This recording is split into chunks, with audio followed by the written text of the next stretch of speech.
Alors, une nouvelle vidéo cette fois pour répondre à des commentaires par rapport notamment au partenariat quand on est libéral. Donc, comment faire son partenariat, comment se faire connaître et comment travailler du coup en partenariat, puisqu'effectivement, quand on est salarié, la plupart du temps, on travaille en équipe et donc on commence à connaître un petit peu les partenaires par le biais des collègues qui sont déjà en poste avant nous. Bon. Après,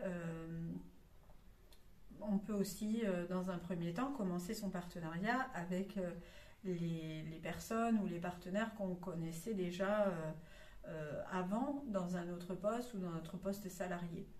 Il faut savoir que moi, en fait, quand j'ai commencé, je savais pas trop comment faire et en fait mon a priori c'était surtout de me dire je vais avoir du mal à me créer des partenaires, je vais avoir du mal à connaître forcément tous les organismes, tous les partenaires du champ d'intervention, notamment dans le médical ou au niveau du CCAS. Et puis le statut d'assistante sociale libérale ou indépendante n'étant pas forcément connu. Pour moi en tout cas ça me semblait quelque chose de difficile. Finalement, intervenant en clinique, je me suis rendu compte que la plupart des collègues salariés sont toutes seules. Rares sont celles qui sont deux dans un établissement, en tout cas moi dans le secteur géographique dans lequel j'interviens.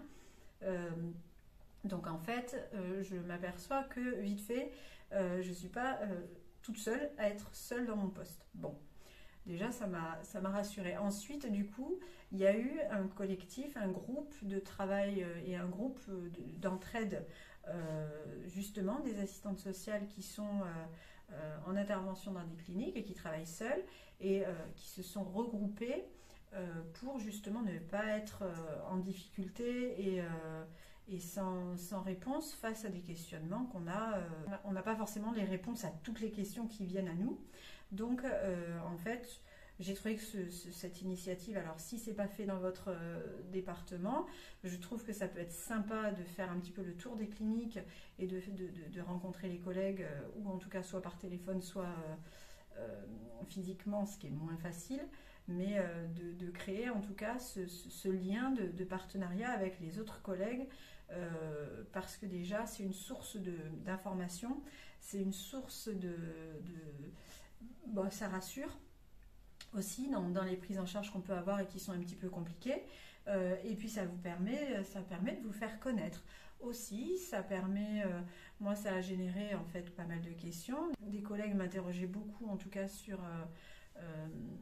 ce statut de libéral, et du coup c'est comme ça en fait au fur et à mesure que je me suis fait connaître et que j'ai connu aussi les collègues donc sur mon territoire. Donc en fait le partenariat finalement se fait à peu près pareil quand on est indépendant que quand on est salarié dans une structure.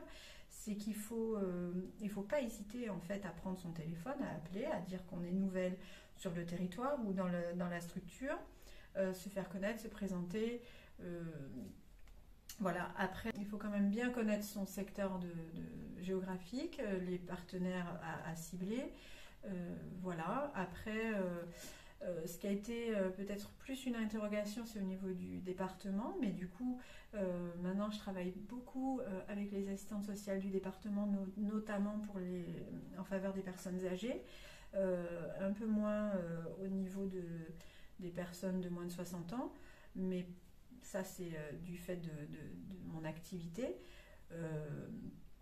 Par contre, voilà, c'est surtout ne pas hésiter en tout cas à aller vers les gens, expliquer ce qu'on fait, pourquoi on a cette position d'indépendante et qu'est-ce qu'on fait en fait concrètement par rapport à l'institution pour laquelle on intervient. Le partenariat se crée, pour moi en tout cas, hein, je parle toujours de mon expérience, mais il se fait, j'ai envie de dire, de manière un petit peu automatique et un petit peu obligatoire, puisqu'on travaille rarement seul.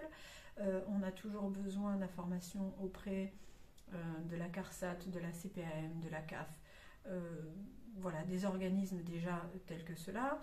On a besoin d'avoir, par exemple, quand on travaille en clinique, des liens avec les assistantes sociales des maisons de convalescence, par exemple, ou des services d'aide à domicile, ou du département pour signaler. On a toujours besoin en fait de faire un petit peu le lien, de se rapprocher, de poser des questions, de se faire confirmer peut-être une information. Et voilà. Et en fait, moi, les choses sont venues à moi aussi parce que je me suis fait connaître par une collègue, puis par l'autre, et du coup, elles m'ont intégrée à leur groupe de travail et à leur groupe de réflexion et à leur groupe d'entraide, bon, qui est le même groupe, hein, mais il sert à tout ça. Et au fur et à mesure, voilà, ça s'est fait comme ça. Donc, et c'est hyper aidant. Ensuite, y a-t-il une possibilité de travail en équipe au niveau du travail d'assistant social indépendante? Alors, j'ai envie de dire, ça dépend de votre lieu d'intervention. La plupart du temps, en tout cas me concernant, oui. Pourquoi ? Parce que, en fait, tout simplement, moi en tout cas dans ma façon de travailler, même quand je travaillais en inter-entreprise aussi, il y a toujours cette notion de travail d'équipe. Vous avez toujours un corps de métier qui tourne autour de la personne que vous aidez. Je m'explique.